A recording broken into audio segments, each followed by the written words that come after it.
বর্তমানে আমার মূল লক্ষ্য চীনা হাঁসের প্যারেন্টসগুলো বৃদ্ধি করা, যেন পর্যাপ্ত পরিমাণ চীনা হাঁসের বাচ্চা উৎপাদন করে আমাদের মানিকগঞ্জ জেলাসহ বিভিন্ন জেলায় পাঠাতে পারি চীনা হাঁসের এ গ্রেড বাচ্চা।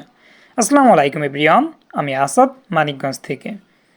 দীর্ঘদিন যাবৎ চীনা হাঁস নিয়ে কাজ করে যাচ্ছি। আমার দীর্ঘদিনের কাজের অভিজ্ঞতায় আমার যতটুকু মনে হচ্ছে চীনা হাঁস লালন পালনটাই অত্যন্ত লাভজনক সবচেয়ে বেশি এই সেক্টরের ভিতর। যেহেতু 2 থেকে 3 বছর যাবৎ আমি বিভিন্ন প্রকার হাঁস মুরগি নিয়ে নিয়মিত কাজ করে যাচ্ছি। চীনা হাঁস হচ্ছে সারা বছর মোটামুটি বেশ ভালো পরিমাণ ডিম পাড়ে। এর পাশাপাশি কিন্তু এদের চাহিদাটাও বেশ ভালো, মানে সারাটা বছর একই রকম চাহিদা থাকে। যেমন অন্যান্য হাঁস মুরগি কিন্তু চাহিদা শীতকালে একটু কমে যায়, আর চীনা হাঁসের চাহিদা কিন্তু কখনোই কমে না।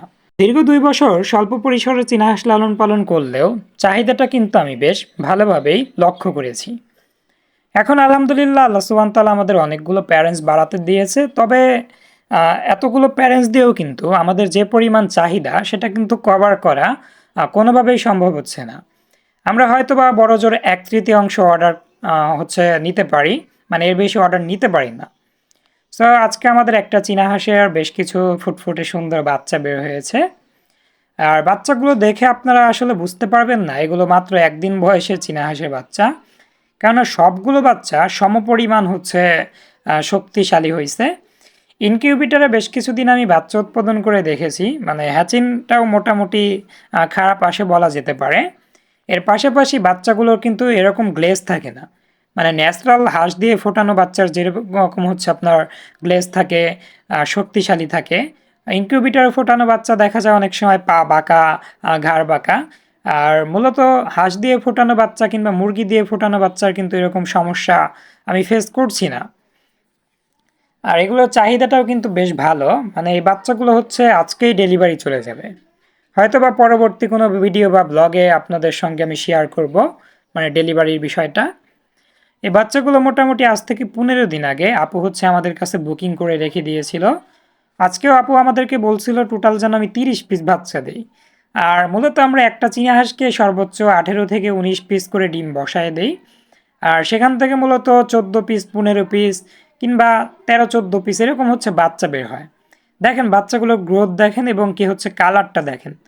এগুলো একদম অথেন্টিকভাবে ফোটানো, ন্যাচারাল প্রাকৃতিকভাবে ফোটানো। এজন্য এদের কালারটাও কিন্তু বেশ মাশাল্লাহ অনেক ভালো আসে। আর সাইজটা দেখেন, ডিমের সাইজ যেহেতু মাশাল্লাহ ভালো বড় বড় ছিল, বাচ্চার সাইজও কিন্তু অনেকটাই বড় বড় হচ্ছে। আর সবগুলো বাচ্চা কিন্তু সুস্থ সবল, কোনো বাচ্চা কিন্তু দুর্বল নেই। যদিও গতকালকে বাচ্চাগুলো ডিম ফুটে বের হয়েছে। ইনকিউবেটর ফোটানো বাচ্চা কিন্তু এতটা চঞ্চল থাকে না যতটা চঞ্চল এই বাচ্চাগুলি। আলহামদুলিল্লাহ আপু গত সপ্তাহে আমাদের থেকে 10 থেকে 12 পিস বাচ্চা নিয়েছিল, যেগুলো আমাদের চিকেনের নিচে বের হয়েছিল। আপু মূলত এখানের যতগুলো বাচ্চা আছে 13 পিস এগুলো নেবে, এবং কি আগামী আমাদের 4 থেকে 5 তারিখে একটা ব্যাচ বের হবে। সে ব্যাচটাতে আমাদের 2টা হাঁসের একসঙ্গে বাচ্চা বের হবে। আপু সবগুলো বাচ্চা আমাদের থেকে নিয়ে যাবে। ওইটাই লাস্ট আমাদের অর্ডার, মানে এরপর আর কোনো প্রকার আমরা আপাতত অর্ডার নিচ্ছি না। আর সবগুলো বাচ্চা আমরা রেখে দেব, তারপর যেগুলো ডিম ফুটে বের হবে। আর টোটাল টার্গেট আমাদের 50 পিস কিন্তু বাচ্চাকে প্যারেন্টসের জন্য রেডি করতে হবে।